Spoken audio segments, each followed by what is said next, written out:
नमस्कार, मी मंदार जोशी. तारांगणमध्ये आपलं खूप खूप स्वागत. रसिको, आम्ही आत्ता माटुंग्याच्या या यशवंत नाट्य मंदिरात आहोत आणि तुम्ही बघताय अत्यंत काय म्हणू मी, लोकप्रिय तर ते दोघं आहेतच, पण आजच्या काळात किंवा गेल्या आय थिंक 2-3 दशकांपासून तुम्ही दोघं उत्तम काम करताय आणि तुम्ही दोघं एकत्र येत आहे आणि एकत्र तुम्हाला काम बघताना पाहून मला खूप आनंद झाला. नाही तर काय होतं आपल्याकडं की इतके चांगले चांगले ॲक्टर्स असतात पण त्यांना तशी स्क्रिप्ट मिळत नाही आणि तशी कलाकृती मिळत नाही, तर तुम्ही एकत्र काम संधी मिळत नाही.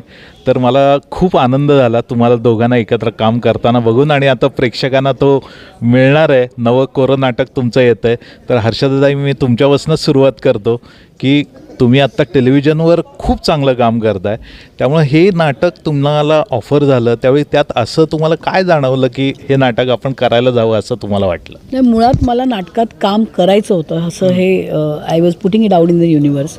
गेले 1-2 वर्ष मी सगळ्यांना सांगत होते, पण ती करेक्ट वेळ यावी लागते आणि करेक्ट स्क्रिप्ट यावं लागतं. म्हणजे मला हे तर माहिती होतं की मला चांगल्या प्रोड्युसर्सबरोबर काम करायचं आहे, चांगली संहिता, अशी संहिता जी अख्खं कुटुंब येऊन बघू शकतं, असं नाटक मला करायचं होतं. मला काही असं हर्षदा नावाचं स्क्रिप्ट करायचं नव्हतं. सो एक असं स्क्रिप्ट की जे मी कॉलेजमध्ये असताना किंवा मी शाळेत असताना आईवडिलांबरोबर जाऊन पाहिलेलं नाटक असेल तसं मला करायचं होतं. आणि योगायोगाने उत्तम प्रोड्युसर उमेश आणि प्रियासारखे, सोनल प्रोडक्शनसारखं, आणि अमोलनी अत्यंत छान असं लिहिलेलं एक नाटक करायची संधी मिळाली. आणि दुग्ध शर्करा योग म्हणतात तो हाच की माहीत नसतं आपल्याला खूप वर्ष असं वाटत असतं की अरे पुन्हा कधी काम करायची संधी नाही आली आपल्याला. आणि तसं सुनील बर्वे बरोबर काम करणं, कारण जेव्हा मी खूप वर्षांनी काम करते तेव्हा एक अनाहूतपणे एक कम्फर्ट झोन असतो ना आपला. मी आणि सुनीलनी 99 साली लग्नाच्या वेडीमध्ये काम केलं होतं. त्याच्यानंतर अर्थात आपण एकाच फील्डमध्ये असल्यामुळे भेटीगाठी होत राहतात, पण काम करण्याचा योग नाही आला फुल फ्लेजेड. सो आय थिंक हा इतका सुंदर योगायोग आहे की एक छान स्क्रिप्ट, छान प्रोडक्शन, छान को ॲक्टर्सचा संच. सो और क्या चाहिए. ओके. आणि सुनील, तूही आत्ता उत्तम काम करतोयस आणि तू निर्माताही आहेस, पण इतर निर्मात्यांच्या कलाकृतीत तुला इतका छान रोल मिळणं आणि सोबत हर्षदाताई असणं, म्हणजे परत तो त्यांनी जो शब्द वापरला दुग्ध शर्करा योग, तसा तुझ्या बाबतीत आलेला आहे. तर ताई बरोबर आहेत हर्षदाताई, तुझी पहिली रिॲक्शन काय होती? अत्यंत आनंदाची गोष्ट होती. कारण काय आहे की तुम्ही मालिकांमध्ये असं होतं ना की तुम्ही मालिकाच्या सेटवरती जाता आणि काही तुमच्या ओळखीचे असतात ज्यांच्याबरोबरचं तुमचा रॅपो चांगला असतो, मग जुळून येतं. पण नवीन कलाकार येतात, वेगवेगळ्या कलाकारांबरोबर ते टायमिंग्स तुम्हाला जुळवून घ्यावे लागतात. या बाबतीत असं झालं की हर्षदाबरोबर मी आधी काम केलेलं असल्यामुळे तिच्या पद्धतीचा सेन्स ऑफ ह्युमर, तिची काय टेम्परमेंट आहे, आणि साधारण आमची साधारण सिमिलर टेम्परमेंट आहेत, सिमिलर विचारांची आम्ही मंडळी आहोत. त्यामुळे असं वाटलं की अशा व्यक्तीबरोबर आपल्याला काम करायला मिळतं, याचा खरंच खूप आनंद होतो. आणि हर्षदांनी किती सांगितलं की ती 25 वर्षानंतर काम करते, तरी कुठलाही प्रेक्षक असं म्हणणार नाही की ही इतक्या वर्षानंतर रंगभूमीवरती दिसते. इतकं छान काम करते ती. कारण म्हणतात ना की एक रियाज जो आहे ना तिचा अभिनयाचा, तो तिचा मालिकांमधून सतत होत आलेला आहे. आणि ती 99 सालचीही मला आठवते आणि मला आत्ताचीही आठवते. आत्ताची मला मी पाहतो आहे, त्यामुळे मला असं दिसतं आहे की तीसुद्धा जी ॲक्टर म्हणून जी तिची प्रगल्भता वाढत गेलेली आहे, ती खरंच वाखाणण्याजोगी आहे. आणि याचा आनंद निश्चितच आहे की तुमच्याबरोबर जर का सहकलाकार तुमचा नाटकामध्ये चांगला असेल ना, तर तितकंच गिव्ह अँड टेक चांगलं होतं. कुठल्याही प्रकारचे हेवे दावे तुमच्यामध्ये राहत नाहीत. जे प्रयोगागणिक कदाचित वाढत जातात बघ, ते तसलं कुठलंही होणार नाही याची एक तुम्हाला ऑलरेडी खात्री पटते. सो ते मला खूप आनंददायी आहे. आणि मी खरंच खूप उत्सुक आहे की आम्ही दोघंजणं आता प्रेक्षकांसमोर आल्यानंतर काय प्रेक्षकांची रिॲक्शन काय येते, आणि मग त्याच्यानंतर आमचं देवाणघेवाण किती खुलती आहे त्याची बघण्याची उत्सुकता मलाही आहे. मला हर्षदाताई एक सांगा, तुम्ही आत्ता म्हणालात की 99 साली तुम्ही दोघांनी एकत्र काम केलं, तर तुम्ही दोघांनी कॉमन हा प्रश्न आहे, तेव्हाचा सुनील तुमच्या लक्षात आहे का हो? तो कसा होता आणि आता इतक्या वर्षांनी तुम्ही एकत्र काम काहीच फरक करताय. नाही. तो तेव्हाही देखणा होता, आताही तसाच देखणा आहे. तो एव्हर चार्मिंग आहे आणि I think he is blessed. देवाची कृपा आहे त्याच्यावर आणि आईवडिलांचा आशीर्वाद आहे की त्याचा चेहरा आणि त्याचा गळा तेव्हा जसे होते बरं. तसेच अजूनही आहे. ओके. सो अजूनही मी ही पाहताचं बाला त्याचं तेव्हाही ऐकलं आणि आताही एखाद्या कार्यक्रमात तो गायला तर आम्ही जर एकत्र असू त्या कार्यक्रमात तर आमची नजरानजर होतेच की त्या नाटकाची ती आठवण आहे ते गाणं. So I think the best part about Sunil Barve is his simplicity. तो येतो, त्याचं काम अत्यंत सिन्सिअरिटीनी करतो आणि मला वाटतं त्याच्यावर प्रेक्षकांचं इतकं प्रेम आहे ना की हम लोग तो इसी चक्कर में है कि इसी बहाने हम लोग को भी मिल जाएगा प्रेक्षकों का प्यार असं आहे. तर it's a blessing in disguise की जसं तो म्हणाला की एक जेव्हा आपण एक 4-6 लोक एकत्र काम करतात ना तेव्हा जर ते ट्युनिंग नसेल ना तर it can become very difficult. आणि आमचं नाटक जेव्हा तू बघशील आता ते कळणार नाही तुला, डिफिकल्ट फॉर्मॅट आहे जिथे आम्ही बराच वेळ ना एकमेकांबरोबर नाही आहोत. बरं. ओके. आणि तरी पण एक कुटुंबाचा फील जो अख्खा द्यायचा आहे तो होऊ शकत नाही जर तुम्ही एकमेकांना तसे ओळखत नसाल. ओके. एक कामाचं ट्युनिंग नसेल. तर त्यामुळे आय थिंक अख्खाच संच आम्ही 6 कलाकार जे आहोत त्याच्यात काम करणारे एक नकळत अंडरस्टँडिंग आहे. कोणी कोणाचं सीन असेल तर अप्रिशिएट करणं असू दे किंवा त्याच्यात आणखीन काही छान भर टाकणं असू दे, everyone is helping each other. Okay.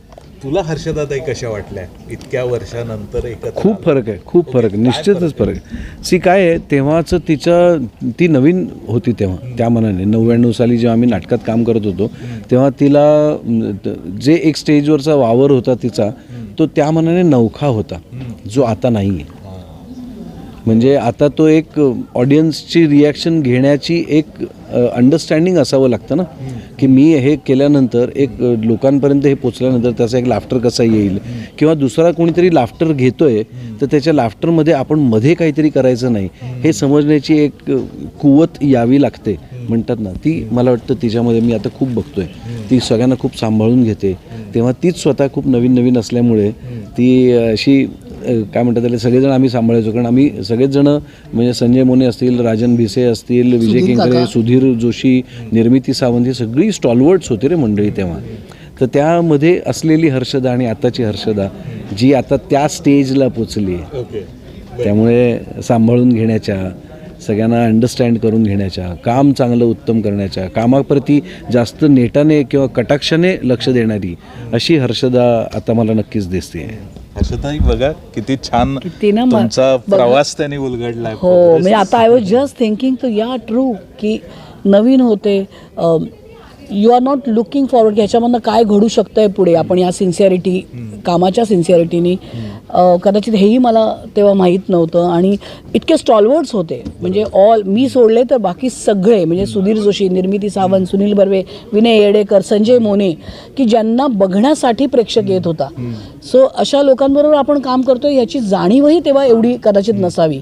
To understand की अरे आपण खूप मातब्बर लोकांबरोबर काम करतोय ते ग्रॅज्युअली मला कळलं. कारण मग माझ्या लक्षात यायला लागलं की सुनील काय गोड गातो हे आपण जोपर्यंत त्या विंगमध्ये बसून ऐकत नाही किंवा समोर सीनमध्ये बघत नाही आपल्याला कळत नाही.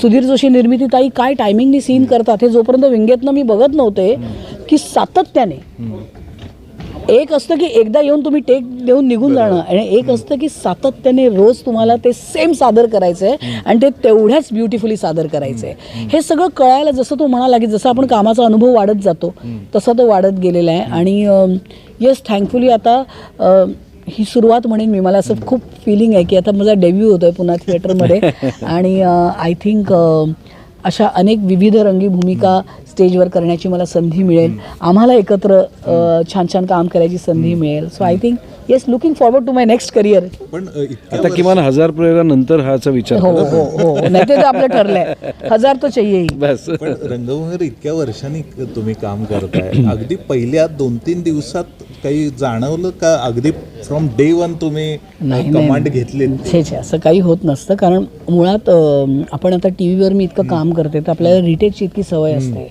त्यामुळे त्याच्यानंतर लेखकांनी जे लिहिलेलं आहे आपण आपल्या पद्धतीने खूप ट्विक करतो to make it more simple आणि हे. पण नाटकाची गोष्टच ही आहे की जे लेखकाने लिहिलंय ते मांडायचं आहे आपल्याला आहे ना, आणि त्याच्यातनं नाट्य सादर करायचं आहे. सो माझ्यासाठी ते सगळ्यात मोठं चॅलेंज होतं की getting control on the script. त्याच्यानंतर मला असं वाटतं की बऱ्याच वेळेला प्रयोगागणिक तर गोष्टी बदलत जातील, पण त्या स्टेजचं एक मॅजिक आहे. आत्तापर्यंत आम्ही कसं रिहर्सल हॉलमध्ये करत होतो, त्या दिवशी आम्ही थिएटरमध्ये, ह्याच थिएटरमध्ये जरतरच्या नंतर आमचा लाईव्ह ट्रेलर केला, 5-7 मिनिटाचा भाग आम्ही. आणि I think that day it hit me की आता आपल्याला हे सगळं प्रेक्षकांसमोर सादर करायचं आहे. सो आय थिंक तिकडे येण्याचं एक वेगळं मॅजिक आहे, ते आणि तिथे गेल्याशिवाय नाही कळत.